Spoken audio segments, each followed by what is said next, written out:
Hi guys, this is Oliver TV and welcome back to my vlog. For this video mga idol ay ituturo ko sa inyo or isi-share ko sa inyo kung paano nga ba magbabayad ng PLDT Wi-Fi gamit yung ating GCash.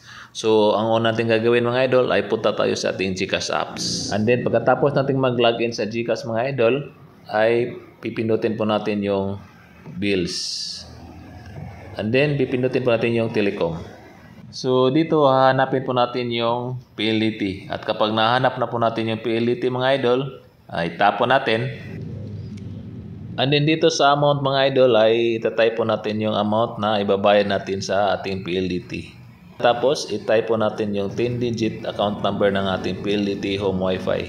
And then ilalagay po natin yung ating email ad. So kailangan po yung email ad natin mga idol dahil dito po ipapadala or isi-send ng GCash yung resibo ng ating payment sa PLDT. And then tapos itatapon natin yung next.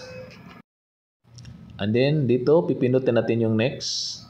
And then dito mga idol, i-double check natin kung tama po lahat yung na-input natin sa ating payments. And then kapag na-confirm natin na tama lahat, pipindutin natin yung confirm.